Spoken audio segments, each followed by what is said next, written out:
안녕하세요. 제 삶을 휘감은 넝쿨을 잘라내기까지 오랜 기간 골머리 썩었던 30대 후반 여자입니다. 제 인생을 칭칭 감아 옥죄인 사람은 바로 제 친엄마예요. 아무것도 몰랐던 시절 나라는 세상에 온 우주였던 분이 어쩌다 한낱 넝쿨에 불과한 존재가 되어 뒤엉키게 되었는지 저의 이야기를 시작해 볼게요. 어린 시절 저희 집은 그리 다복하지 못했어요. 친정 부모님은 늘 다투기 바빴고 어쩔 수 없었다는 핑계를 늘어놓았던 사람은 엄마였어요. 잠시 잠깐 스쳐가는 시련이었으면 좋았을 걸. 불행하게도 학창 시절 내내 엄마로 인해 제 삶은 힘들고 어려운 일 투성이었습니다. 너 엄마가 세란이랑 놀지 말라고 했지? 세란이 엄마가 교도소에 갔다는 소문이 파다하다니까 다음부턴 절대 놀지 마. 알겠어? 세란이는 달라. 얼마나 착한데. 아휴, 부모가 교도소까지 갔다는데 집에서 뭘 보고 배우겠어. 아무튼 엄마 말에 토달지 말고 좋은 말로 할 때 어울리지 마. 제가 11살 되었을 때 엄만 남을 속여 이익을 취하다 결국 교도소까지 가게 되었어요. 작은 동네라 소문은 삽시간에 일파만파 퍼져 모르는 사람이 없을 정도였어요. 그 소문으로 그나마 어울리던 친구들의 부모님은 저와 어울리지 못하도록 다그쳤어요. 제가 듣든 말든 신경조차 쓰지 않은 채 저를 벌레 보듯 하며 말입니다. 그때부터 전 그야말로 왕따였어요. 그 후 저는 아침이 싫어질 만큼 학교에 가는 게 곤욕이었죠. 남동생도 저와 학교 생활이 크게 다르지 않았습니다. 남동생은 친구들과 다투는 날이 많아져 여기저기 상처투성이었죠. 엄마 한 사람으로 인해 온 가족이 힘든 나날을 보내야 했습니다. 이런 엄마에게 아빠는 화도 내보고 타일러도 보면서 엄마를 고치기 위해 가진 노력을 쏟았어요. 당신 언제까지 이럴 거야? 우리 애들 보기 부끄럽지도 않아? 제발 그만 좀 사고쳐. 새파랗게 어린 젊은 나이도 아니고 가정도 있고 아이가 있는 사람이면 정신 차릴 때도 됐잖아. 나도 우리 가족 챙기려다 이렇게 된 것뿐이라고. 그러니까 날 좀 내버려둬. 여보, 좀 제발. 이제 다 내려놓고 가정에 충실하며 지내주라. 내가 이렇게 부탁할게. 하지만 엄만 저희 마음을 살피지 못했어요. 교도소에서 출소해 집에 있으며 우리 남매 한 번 제대로 챙겨준 적 없던 엄만 잠잠할 틈 없이 또다시 사골 쳐댔죠. 동네에서 그나마 가깝게 지내던 동네 아줌마들에게 습관처럼 돈을 빌렸어요. 처음에 몇십만 원이었지만 시간이 지날수록 금액은 커졌죠. 차일필 미루며 점차 불어난 금액을 갚을 능력이 되지 않으니 엄만 가족을 두고 홀로 내뺐어요. 동네 아줌마들은 집까지 찾아와 온갖 화를 쏟아냈고 아빤 엄마를 대신해 하염없이 고개를 숙여야 했습니다. 그리고 그 해결까지도 아빠가 매달 쪼개서 갚아나가야 했어요. 엄마라는 사람은 이렇게 사고를 쳐놓고선 해결될 때까지 집에도 오지 않을 만큼 매정했죠. 나중에야 집으로 돌아와선 이 동네에서 못 살겠다고 이사를 가자며 우겼죠. 여보, 나 여기서 못 살아. 어차피 이 집에서 애들 클 때까지 사는 건 불가능하잖아요. 애들이라고 동네 사람들 시선을 모르지도 않을 거고 내가 다 잘못했으니까 우리 제발 다른 동네로 이사 가요. 당신 도대체 어디까지 뻔뻔해질 셈이야? 지금 우리 형편엔 이 집만도 감지덕지야. 당신이 그동안 말아먹은 돈만 해도 얼만 줄은 알고 그런 소리 하는 거야? 도대체 내가 언제까지 애들 엄마란 이유로 당신 뒤치다거리나 하면서 살아? 허튼 소리 말고 앞으로는 어디 도망갈 생각 말고 집에나 잘 붙어서 애들이나 챙겨. 나중에 얼마나 후회를 하려고 이러는지 원. 애초에 이게 다 당신 때문이잖아. 돈이 사람을 만든다고. 당신이 능력 좋은 남편이었어 봐. 내가 이렇게까지 망가지나. 난 내 신임이 바닥인 곳에서 못 살아. 내가 내 손으로 지금이라도 애들 건사하길 바라면 내 말대로 해요. 당시 아빤 쌓여가는 사고들을 수습하느라 여러 가지 일을 해내야만 했어요. 그때 엄마의 빈자리를 대신해준 사람은 친할머니셨어요.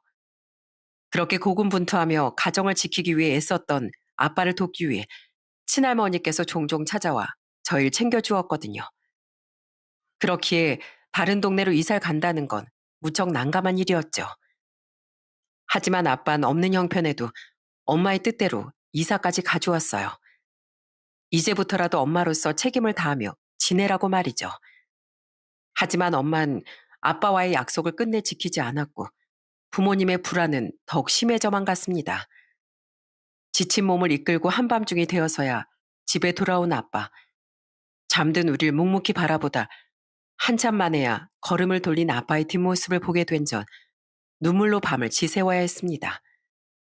축 처진 아빠의 어깨가 한없이 초라하고 처량해 미어지는 가슴을 아는 채 말입니다. 그날 전 가족의 행복을 꼭 되찾아 주겠다고 다짐했어요. 아빠, 내가 꼭 행복하게 해줄게.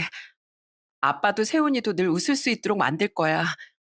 그러니까 조금만 더 버텨줘요. 내가 꼭 성공해서 아빠의 기쁨이 될게요. 그때까지만 힘내주세요, 아빠.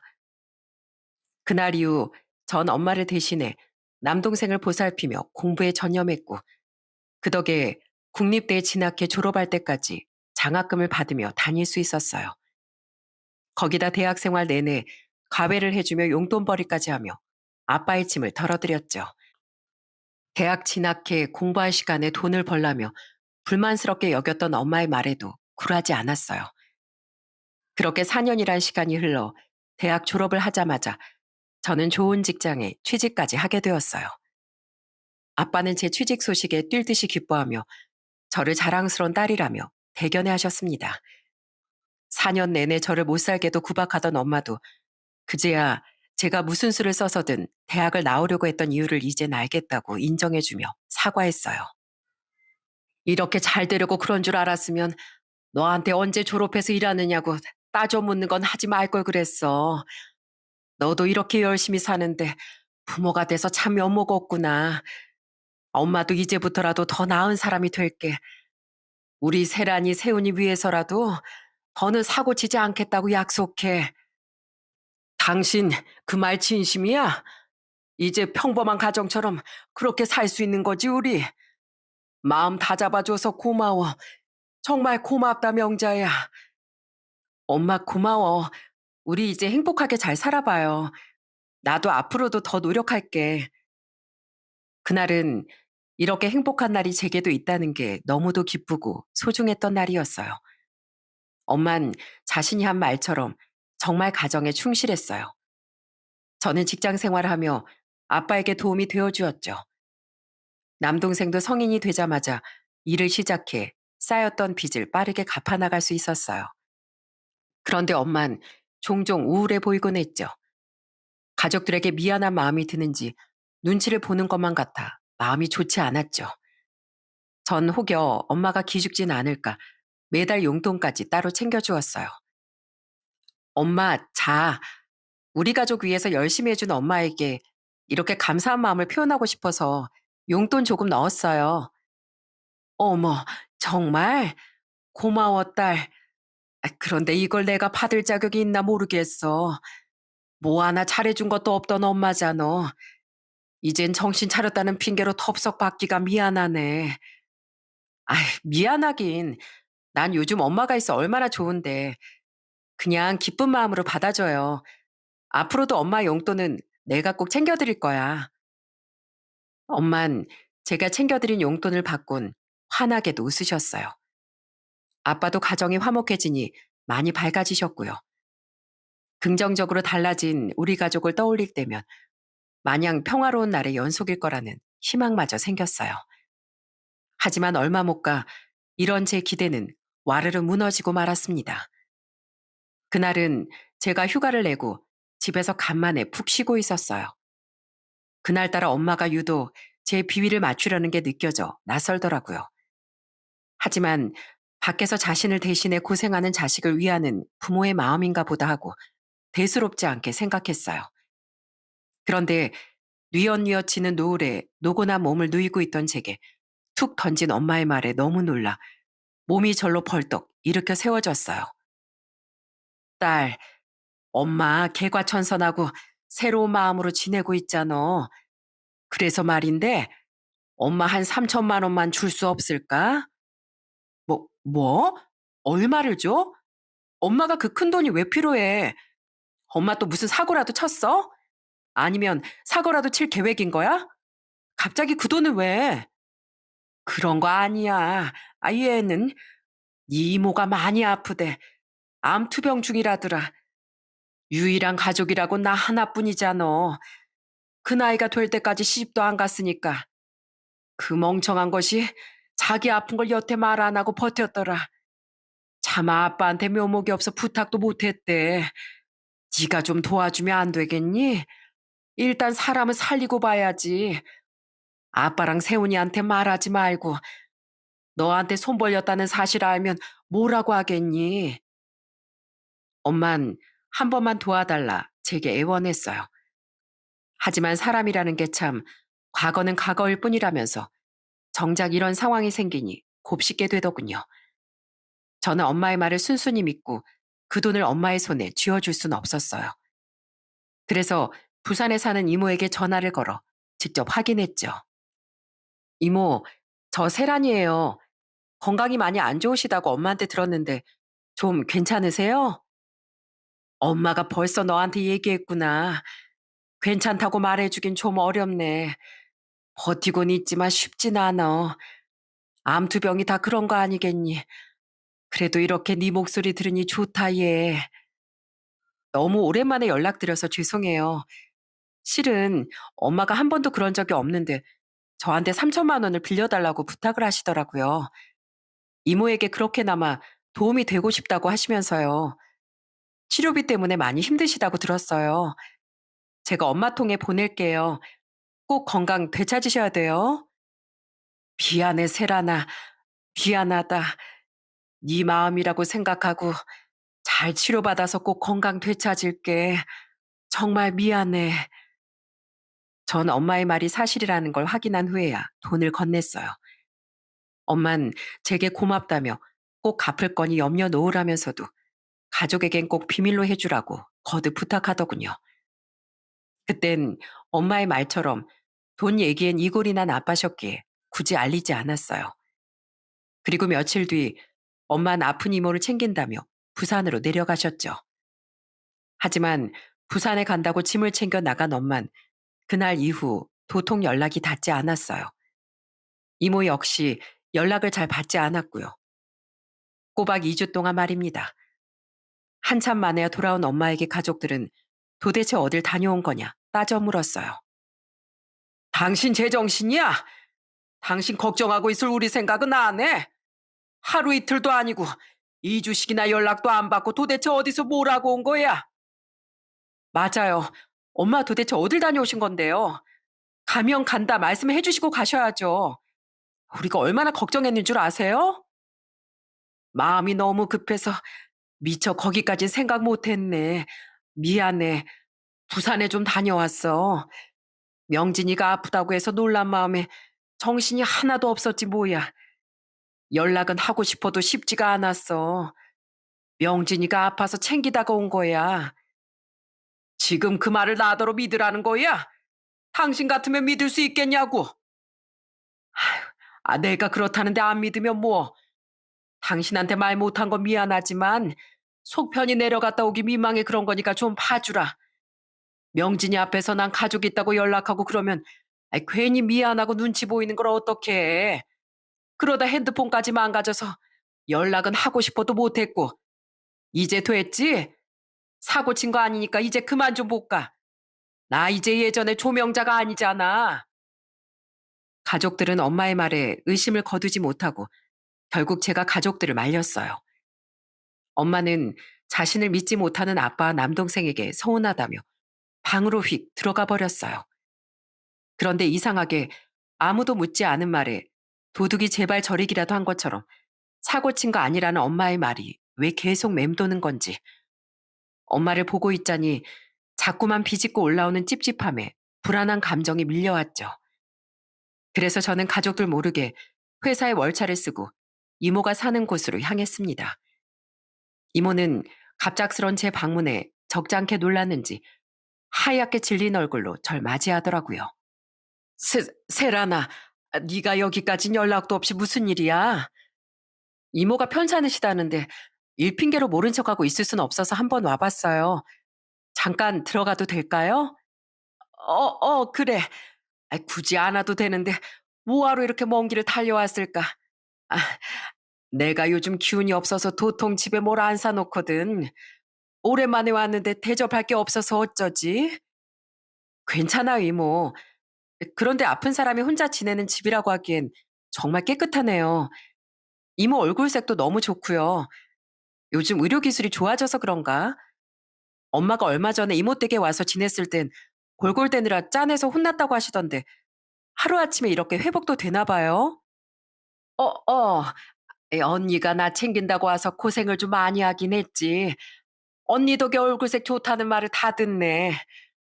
다행이네요. 엄마 올라오고 나서 연락은 해보셨어요? 엄마가 이모 걱정이 정말 많으신데? 그럼. 언니 올라가고 나서 매일 안부 연락하고 있어. 너한테도 언니한테도 내가 너무 큰 신세를 지는구나. 거짓말은 언제나 티가 나기 마련이죠. 이모의 말 한마디 한마디에서 당혹스러움을 감추지 못하고 거짓으로 둘러대는 게 다 전해지더군요. 저는 그런 이모의 모습에 참지 못하고 따져 물었습니다. 이모, 엄마 핸드폰 고장나서 먹통이에요. 그런데 어떻게 안부 연락을 해요? 저한테 숨기는 거 있는 거죠? 그래서 저 보자마자 수스라치게 놀라신 거잖아요. 혹시 숨기고 있는 게 제가 엄마를 통해 드린 돈에 대한 건가요? 그래요? 그 돈 이모 치료 비용으로 쓴 거 확실한 건가요? 네? 참, 네 돈이 어떻게 쓰였나 그거 확인하러 연락도 없이 온 거였니? 너 아픈 사람한테 이러는 거 아니다. 아무리 네 엄마가 이전에 못나게 굴었다지만 그래도 지금까지 믿지 못하고 있다는 게 말이나 되는 일이니? 내 치료 비용으로 쓴 거 맞아. 됐어? 이제 확인했으면 그만 돌아가. 네, 제가 엄마에게 믿음이라고는 없어서 자꾸 의심만 드네요.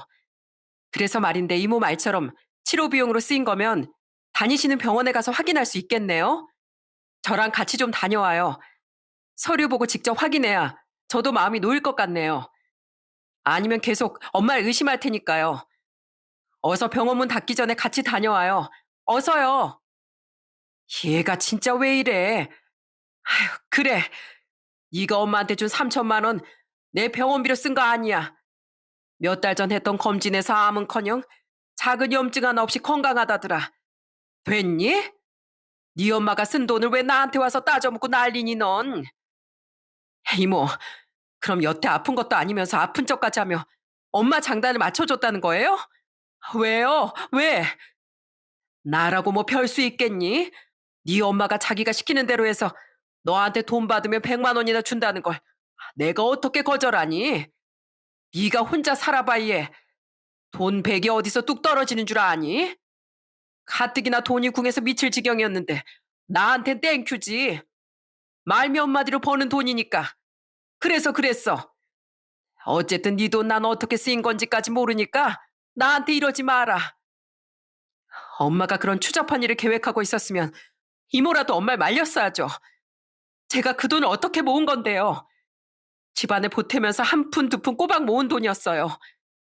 그런데 그 돈을 가볍게 여긴 것도 모자라 동창까지 하시면 어떡해요. 엄마가 평생 우리한테 어떻게 했는 줄 가장 잘 아시면서 이러는 법이 어딨냐고요. 그래, 네 코 묻은 돈 때문에 일 벌인 건 나도 안타깝게 생각해. 그런데 더 어쩔 수 없지 않니? 그러게 왜 여태 네 엄마 끼고 살아서 이렇게까지 뒤통수를 맞아? 예, 사기친 사람만 나쁘다곤 할 수 없다. 그러게 왜 매사에 신중하지 못해? 내가 평생 연락도 안 하던 너랑 지냈는데 아프다는 말에 떡하니 그 큰 돈을 네 엄마 손에 쥐어준 네 잘못이란 소리야. 알겠니?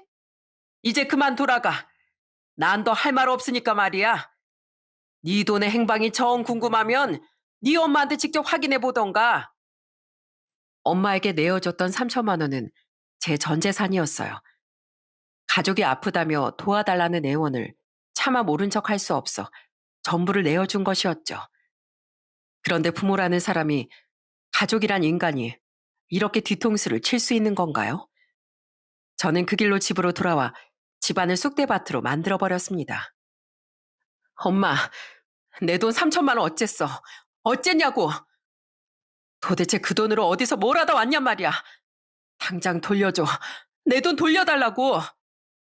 어머? 아이, 다짜고짜 엄마한테 왜 이래 너? 다 알면서 뭘 물어? 그리고 집에 아빠 있어 조용히 말해 이 기집애야. 내가 뭘 알아. 다 거짓말인 것 말고 뭘 더 아는데. 이미 이모한테 얘기 다 듣고 오는 길이야. 엄마가 이모랑 짜고 나한테 사기쳤다는 거 다 알고 오는 길이라고. 엄마가 어떻게 나한테 이래. 자식한테까지 어쩜 이래. 내 돈 돌려줘. 직장 생활하면서 지금껏 억적스럽게 모은 거란 말이야. 이렇게 허망하게 날릴 돈이 아니야.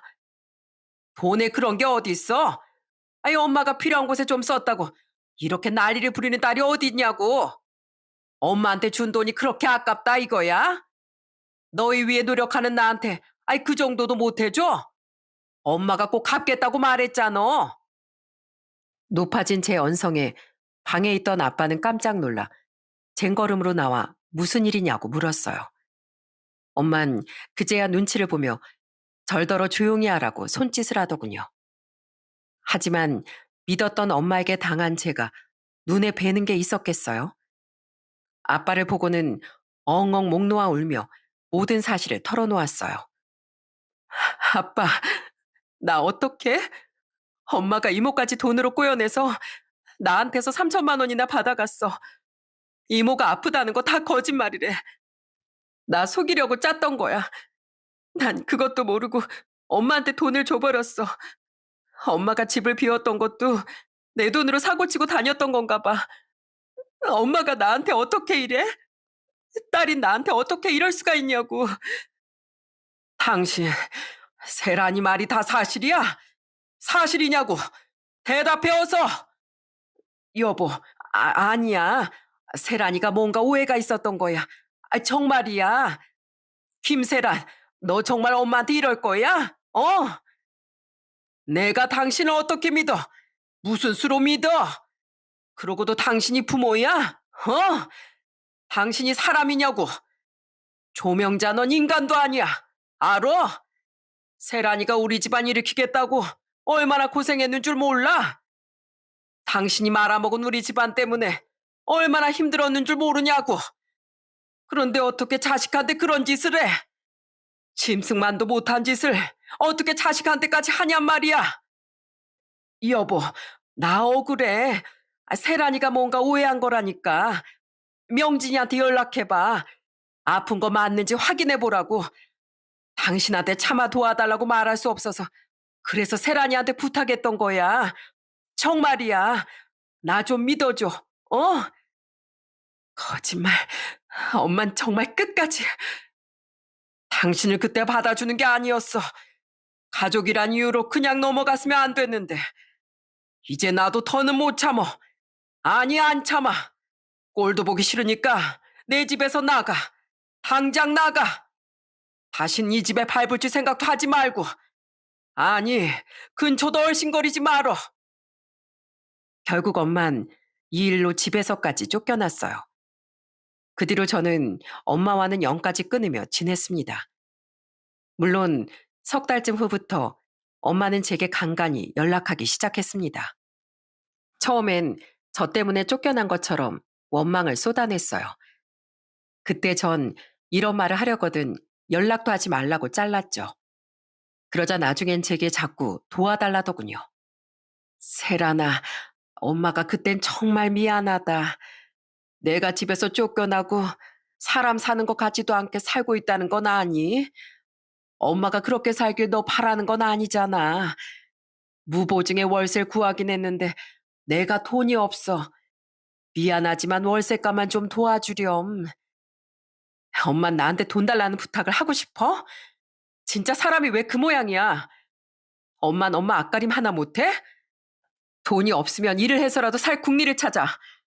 자식한테 그 나이에 손 벌리지 말고. 예, 거지꼴로 쫓겨났는데 당장 생활할 돈이 없는 걸 어쩌니. 단 50만 원이라도 좀 줘봐. 엄마 이러다 굶어 죽겠어. 이번만 좀 도와주라. 다 엄마 업보야. 엄마도 어디 한번 그 돈 모으는 게 얼마나 힘든 건지, 우리 가족이 엄마 때문에 얼마나 힘들었는지 느껴봐. 앞으로 나한테 이런 연락 절대 하지 마. 다시는 안 받아줄 거니까. 돈덩거리며 제게 한동안 연락하던 엄만 나중엔 남동생에까지 연락해 돈을 구걸했어요. 다행히 남동생은 저와 아빠가 엄마에게 당했던 모습을 봐왔던 터라 도와주지 않았죠. 저희 남매가 아무도 도와주지 않자 엄만 우리가 일하기도 힘들 정도로 수시로 연락해 보챘고, 이 사실을 알게 된 아빠는 결국 엄마와 이혼까지 하게 됐어요. 이혼 후 아빠가 엄마에게 뭐라고 엄포를 놓았는지 그 후로는 저희 남매에게 엄만 더는 연락하지 않았습니다. 그렇게 4년이 지나 남동생은 좋은 사람을 만나 저보다 먼저 결혼식을 올렸어요. 우리 가정사를 알고도 남동생을 품어준 넓은 마음씨를 가진 올케 덕에 가족들은 함께 보내는 시간도 많아졌고 집에서도 웃음소리가 끊이지 않았어요. 올케는 저를 친언니처럼 대했고 바쁜 절 대신에 아빠를 살뜰히 챙겨주었죠. 그런 올케에게 우리 식구는 늘 감사함을 느꼈어요. 그렇게 화목한 날을 보내다 보니 우리 가족에겐 새로운 가족이 또 생기게 되었어요. 바로 저희에게 새엄마가 생긴 겁니다. 아빠가 이혼한 지 꼬박 6년 만에야 좋은 배필을 만나게 된 거죠. 아빠는 엄마와 이혼 후 중국집을 차렸고 아빠의 중식당에서 일하던 조선족 직원과 좋은 관계를 이어와 재혼까지 하게 된 겁니다. 어머니는 이혼 후 힘들게 살며 아빠의 식당에서 일을 했던 분이셨어요. 지난날 겪어온 풍파로 공감도 잘 됐고 처한 처지가 비슷하니 서로에게 도움을 주며 지냈습니다. 그날들이 하나 둘 쌓이며 아빠에겐 큰 위안이 되었던 것 같았어요. 아빠는 어느 날 우리 가족을 모두 불러 모았고 처음으로 어머니를 정식으로 소개시켜 주셨죠. 너희도 잘 아는 분이지? 그런데 오늘은 다른 관계로 소개를 할까 한다. 정식으로 아빠와 만나고 있는 고영숙 씨야. 새아가에게까지 소개하라니 여간 쑥스럽구나. 그래도 가족이니 꼭 자리해 주길 바랬다. 긴 세월을 돌아 이제야 만난 내 인연이라 여기며 내 남은 노후는 영숙 씨와 함께 하려고 한다. 정말? 나중에 홀로 계실 아빠가 늘 걱정됐는데 이제 저도 한시름 놓을 수 있겠어요. 정말 축하해요, 이모. 아, 아니, 어머니. 그렇게 말해줘서 고마워, 세라나. 내가 두루두루 잘할게. 너희에게도 최선을 다할 거야. 날 이렇게 가족으로 받아들여줘서, 그리고 내 가족이 되어줘서 고맙다, 얘들아. 그렇게 어머니와 우리 식구는 가족이 되었습니다. 어머니는 심성이 참 고운 분이셨죠. 긴 세월 홀로 갖은 고생을 하며 힘들게 살아온 아빠의 곁에 어머니가 있어 진심으로 안심되었어요. 어머니도 저희를 친자식처럼 위해 주셨고요. 든자리가 이렇게 든든하고 행복할 수 없을 만큼 좋았습니다. 친엄만 떠오르지도 않을 만큼 집안은 화목했죠. 아빠의 재혼으로 저는 분가에 혼자 지내기 시작했어요. 가족들과 떨어져 지내본 적 없던 터라 적응하기란 쉽지 않았죠. 제 가족들도 홀로 지내는 절 마음에 걸려 했어요. 그러던 어느 날 올케에게서 연락이 한 통 왔더라고요.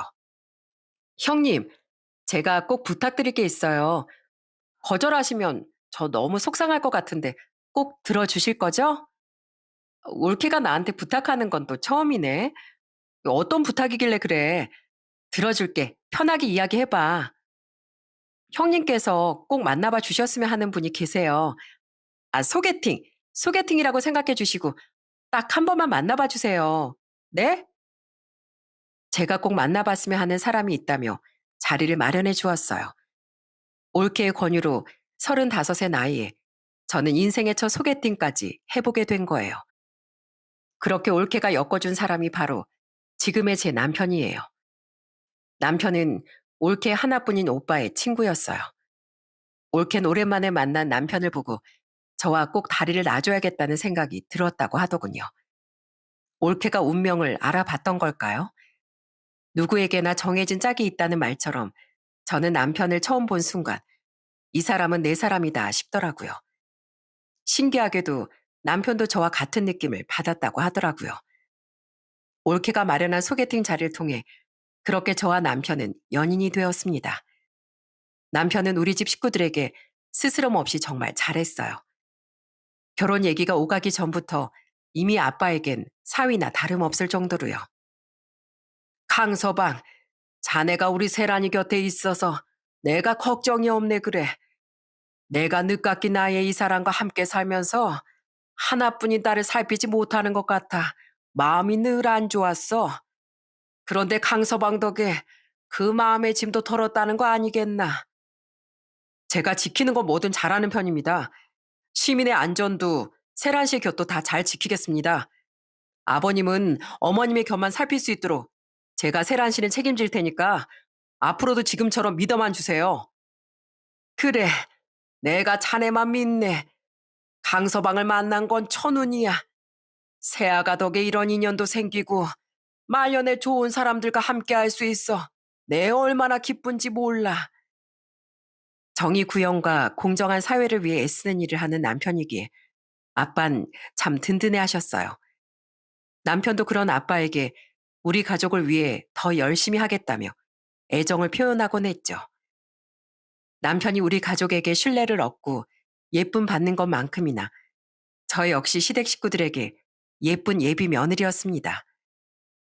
인자하신 시부모님께서 제 힘들던 사정을 모두 아시곤 진심으로 안타까워해 주셨고 또 안정을 되찾은 것에 대해 안도해주며 저를 가슴으로 품어주셨어요. 세란아, 이젠 어릴 때 누려보지 못했던 다복함만 가득했으면 하구나. 우리도 네가 그런 행복을 누릴 수 있도록 노력할 거야. 우리 성호 덕에 너를 만나 이리 깊은 인연이 되었다니 큰 감사고 축복이라고 생각해. 그러니 지금처럼 예쁜 모습인 널 언제나 마주하고 싶구나. 감사해요, 어머님. 저도 오빠를 만나 또 하나의 가족이 생겨서 너무 행복해요. 앞으로 제가 더 예쁜 딸이 되도록 노력할게요. 이미 충분히 넌 우리에게 예쁜 딸이야. 그러니까 노력할 것 없어. 우린 있는 그대로의 네가 좋은 거니까 말이야.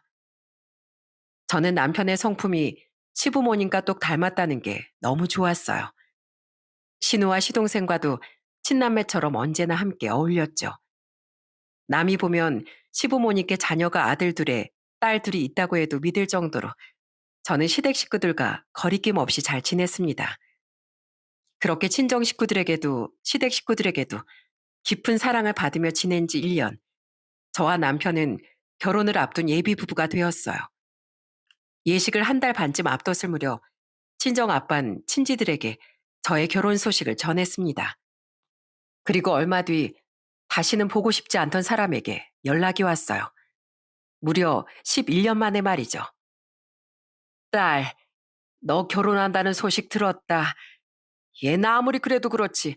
널 낳아 키운 내가 남한테 전해들어야겠니?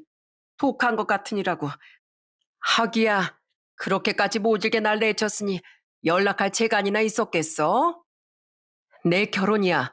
엄만 신경 꺼. 11년 세월을 남보다도 못하게 지냈는데 내가 결혼한다고 사이가 갑자기 좋아지기라도 해? 보아하니까 축하한다는 말 하고 싶어 연락한 것도 아닌 것 같은데 앞으로 내 어떤 소식을 들어도 이렇게 연락하지 마요. 어머, 얘 말본새 좀 봐라. 네 결혼인데 내가 어떻게 신경을 안 쓰니? 네 아빠 몇 년 전에 재혼까지 했다며? 아주 팔자들 좋네. 설마 혼주석에 재혼한 그 여자를 앉힐 건 아니지? 내 결혼식에 누굴 혼주석에 앉힐지 내가 정해. 엄마를 앉힐 마음은 추워도 없으니까 꿈깨. 너 내가 왜 이렇게 냉정해? 내가 안 앉으면 그 자리를 누가 앉는다니? 널 낳아 키운 엄만 나야. 그러니 당연히 내 자리지. 네 아빠가 그 여자랑 살맛대고 산 기간이 뭐 얼마나 된다고. 생판 남을 엄마엄마거리며 혼주석까지 앉히느냔 말이야. 네 동생 결혼식 땐 이혼당한 지 얼마 안 됐을 때라 이런 말도 못했는데 딸 결혼식 때라도 내 자리를 찾아야지. 무슨 낯으로 혼주석까지 앉겠다고 탐을 내? 누가 내 결혼식에 초대해 준대? 진짜 11년이 지난 지금까지 엄만 한결같이 못났다. 내 결혼식장에 절대 발들일 생각도 하지 마. 엄마로서 자식의 앞날을 위한다면 몰래라도 와서 보고 갈 생각은 하지 말라고. 그냥 내가 죽었다고 생각하면서 살아. 이 세상에 없는 자식이라고 여기면서 그렇게 살아주라고. 제발. 저는 엄마에게 매섭게 화를 낸 뒤 결혼식장엔 얼씬도 말라고 엄포를 놓았어요.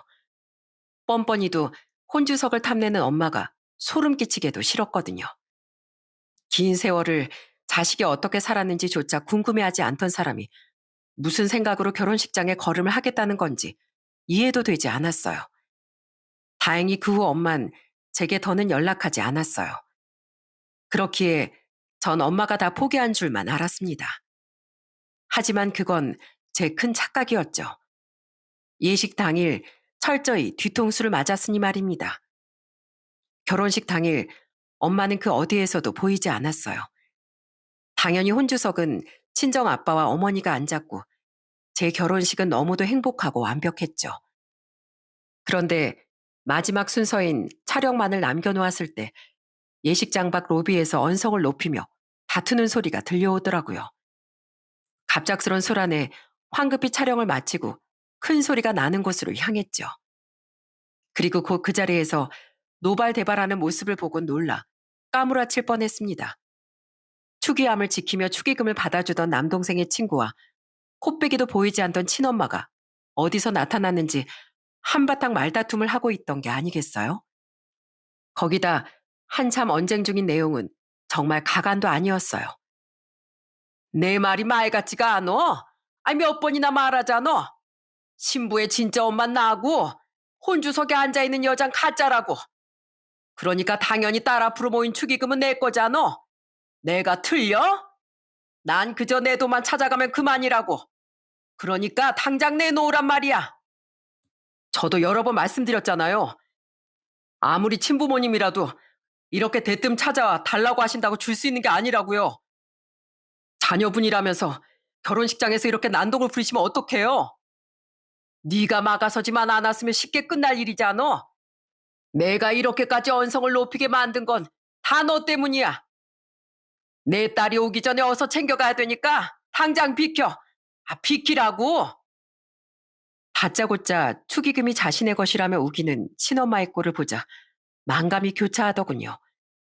남편과 시댁 식구에게 친엄마의 바닥을 보이고 말았다는 좌절감과 함께 제 말을 허투루 듣고 제 결혼식을 엉망진창으로 만든 엄마에 대한 분노까지. 하지만 그런 전 안중에도 없는 엄만 뒤늦게 저와 가족들을 발견하곤 제게 고함을 쳐대며 따졌어요. 딸, 이놈이 내 말을 못 알아먹으니까 네가 네 입으로 말해봐라.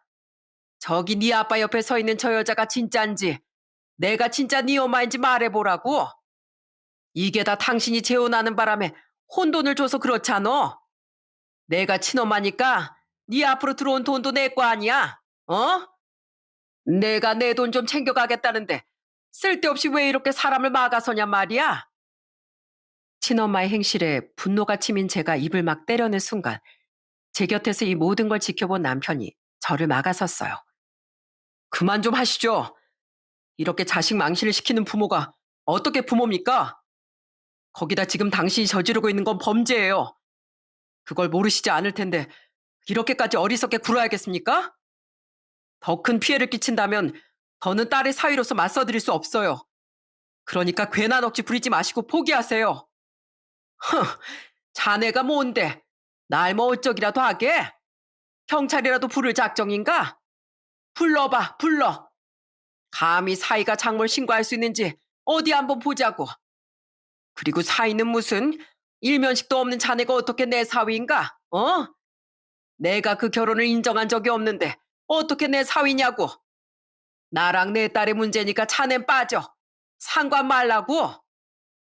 그런 말씀처럼 사위로선 빠져들이죠. 상관하지 않겠습니다. 하지만 범죄 가능성이 다분한 당신을 직업적으로는 엄중히 처벌받을 수 있도록 제가 좀 나서야겠네요. 그거 아십니까? 지금 이 자리 당신과 우리를 둘러싸고 있는 하객 중 절반은 당신을 체포할 준비를 마쳤다는 걸요. 당신이 원하는 게 현장에서 검거된 범죄자인가요? 그렇다면 원하는 대로 해드리겠습니다. 뭐, 뭐야? 지금 날 겁주겠다고 아무 말이나 나불대나 본데 내가 그런 걸로 벌벌 떨 줄 알아? 현장 검거는 무슨. 그리고 엄연히 난 내 권리를 주장하고 있는 거야. 내 딸 앞으로 들어온 내 돈 찾아가는 건 당연한 거라고. 기가 막혀서 원. 너 정체가 뭐야? 네가 무슨 경찰이라도 되는 거야? 어? 아니면 하객 중에 경찰이라도 있다는 거야 뭐야? 니깎게 뭔데 나서 뭔데? 내가 너 협박죄로 고소할 거야. 알아? 네, 그럼 그렇게 하세요. 제가 협박죄로 고소당하기 전에 당신이 먼저 법정에 서게 될 테지만은요. 당신이 어떤 잘못을 했냐고 물었습니까? 협박죄, 사기 미수죄, 거기다 명예훼손죄까지. 당신을 법적으로 처벌하려면 얼마든지 더 찾을 수 있을 겁니다. 아, 거기다 초범도 아니시죠? 전과도 있으신 분이 얼마나 가중처벌을 받고 싶으셔서 이렇게까지 하시는 겁니까? 정말 서해 가서 시시비비를 가려보기라도 하고 싶어 이렇게까지 안달을 부리시는 겁니까? 예? 자식 보기 부끄럽지도 않으세요? 양심이라고는 없는 당신 때문에 세란신 큰 상처를 받았다는 걸 아직도 모르시겠냔 말입니다. 사실 제 남편은 민중의 지팡이, 정의와 공정을 위해 불철주야 정진하는 16년 경력의 경찰이에요. 제 남편에 대해 알 리 없던 엄만 이런 사실도 모른 채 겁도 없이 이런 난동을 부린 것이었죠. 엄만 남편이 경찰이라는 말에 얼굴이 사색이 되어선 발악을 하더라고요. 경찰이면 뭐? 내 딸 축의금을 엄마인 내가 챙기는 것도 뭐 범죄란 말이야? 부모 자식 간에 그런 게 어딨어? 끝까지 그렇게 울길 생각이라면 당신이 저지른 일이 어떻게 죄목으로 성립되는 건지 자세한 건 서해 가서 말씀 나누시겠습니까? 김영사, 아니네, 아니야. 내가 잘못했네. 몇십 년 전 내가 교도소에 가서 얼마나 힘든 시간을 보냈는데 다 늙어서 또 가고 싶진 않아. 미안하네. 내가 망쳐서 미안해. 용서해주게.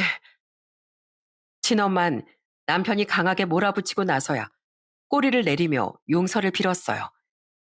저는 그런 친엄마의 구질구질함에 혀를 내둘렀고 친정 아빠도 질린다는 듯 엄마에게 호통을 쳤습니다.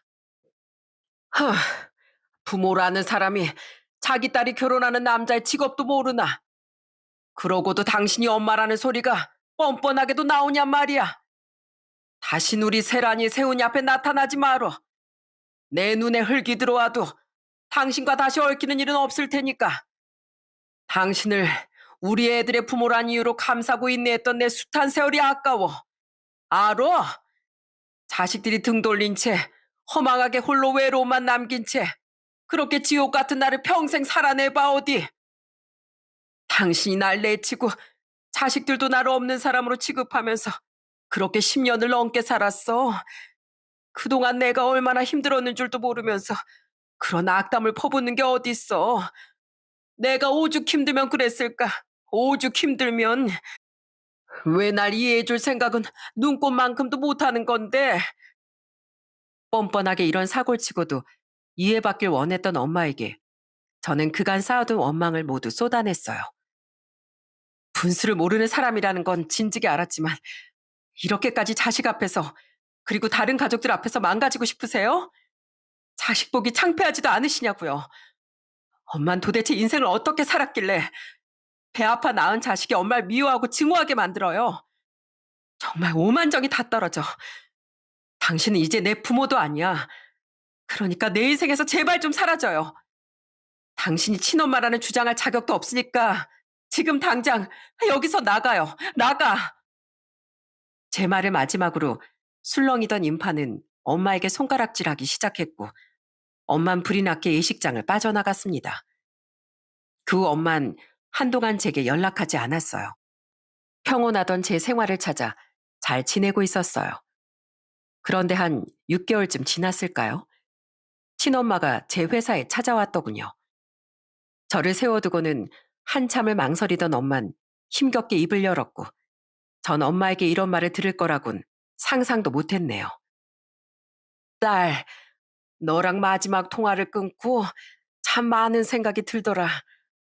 그래도 죽기 전에 네 말처럼 사람답게 살다 가야지 하는 생각에 이렇게 찾아왔어.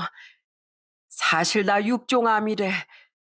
네 결혼식 때 찾아가 그 난리를 피웠던 것도 다 병원비 때문이야. 미안하다. 그런데 내가 아직 삶에 미련이 많아. 엄마가 정말 마지막으로 부탁하마. 내가 투병의 건강을 회복하고 나면 두고두고 은혜 갚으면서 살게.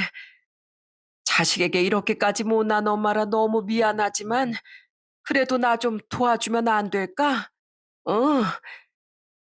엄마가 암이란 이야기에도 저는 이상할이 많지 아무렇지 않았어요.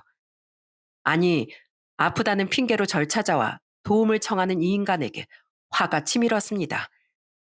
정말 두 번 다신 부모 같지도 않은 이 사람을 상종하고 싶지 않았어요. 은혜를 자식에게 갚는다는 부모가 세상에 어딨어? 엄마 아픈 것도 다 자업자득이야. 엄마가 얼마나 못나게 살았으면 하늘도 노해서 엄마에게 그런 병을 줬겠어? 그런 생각을 못 해봤어? 나한테 찾아와서 불쌍한 척은 왜 하는 건데? 그러면 내가 뭐 흔들리기라도 할까봐? 아니, 틀렸어. 난 이렇게 날 찾아온 엄마가 더 경멸스러울 지경이야. 나도 제발 부탁할게. 제발 죽는 그날까지 보지 못할 우리 그리워하며 애통하게 살다가 가줘. 얼마 안 남은 당신의 그 추접한 인생 혼자 잘 버텨봐. 그 누구도 없는 비루한 삶을 홀로 말이야. 저는 제 말에 덜컥 겁이라도 먹은 건지 눈물을 펑펑 쏟으며 바짓가랑에 붙은 엄마를 거칠게 쳐냈습니다. 바닥에 나동그라진 엄마에게 다신 죽어서도 마주치지 말자는 말을 남기곤 뒤도 안 보고 돌아왔어요. 어찌나 통쾌하고 속이 시원하던지. 엄만 그 후로도 한참이나 우리 가족에게 연락해 도와달라 눈물로 애원했어요. 하지만 그 누구 하나 엄마를 살필 마음은 없었습니다. 저만큼이나 모질게 쳐낼 뿐이었죠. 그렇게 수없이 내쳐진 엄만 그제야 더는 우리에게 나타나지도 연락하지도 않았습니다. 그 후로 딱 한 번 이모를 통해 엄마의 소식을 전해들은 적이 있었어요. 손 쓸 수 없을 만큼 암이 퍼져 모든 치료를 내려놨다고 하더군요. 가족들에게까지 내쳐진 자신이 더 살아 무엇하겠냐는 말과 함께요. 그 뒤로는 엄마와 이모 모두 차단을 해 엄마에 관한 모든 소식을 끊어냈습니다. 3년이 지난 지금 저희는 그날의 숱한 괴로운 일은 가슴 깊이 묻어둔 채 행복하게 지내는 것에 최선을 다하고 있어요. 오랜 세월 가슴앓이를 하며 힘들게 살아온 친정아빤 지금의 어머니를 통해 많은 기쁨을 얻어 이전보다 훨씬 건강하고 활기찬 나날을 보내고 계세요. 친정아빠에게 아픈 손가락이던 그런 저의 행복을 언제나 응원해주고 계신 아빠에게 며칠 전에 찾아가 진솔한 대화를 나눴습니다. 그때 제게 더는 가슴 아프지 말고 제 평화 안녕만을 위해 지내라고 말씀해 주셨죠. 그때 친정 아빠께 미처 전하지 못한 말을 이 기회를 통해 전하고 싶어요. 평생을 우리 남매를 위해 헌신해 주신 아빠, 제가 이리도 많은 행복을 누리며 지내고 있는 건 오래도록 묵묵히 제 곁을 지켜주신 아빠의 사랑 덕이라는 걸 너무도 잘 알고 있어요. 무뚝뚝한 맞이라 사랑한다는 말을 해본 지가 언젠지 기억도 희미할 만큼 까마득하네요. 아빠의 깊은 자식 사랑을 본받아 이렇게 7개월 된 딸을 품에 안고 아빠에게 받은 그 사랑을 베풀면서 지내요. 아빠, 건강하게 오래도록 제 행복을 함께 해주길 바래요. 언제나 제 든든한 기둥이 되어주셔서 감사해요. 늘 존경하고 사랑합니다. 앞으로도 친정 아빠의 자식으로 또 한 아이의 부모로서 전 제자를 묵묵히 지키며 가족의 행복이 되어줄 거예요. 제게 아빠가 온 우주고 깊은 행복이었던 것처럼요. 가족이란 언제나 곁을 지켜주고 지지해주고 함께 나누는 거라고 생각해요. 사랑은 마음속에서 자란다라는 속담처럼 말입니다. 모든 순간을 함께 보낼 수는 없지만 즐거운 순간 가족과 함께 나누며 온전한 행복을 느낄 수 있는 시간을 마련해 보는 건 어떨까요?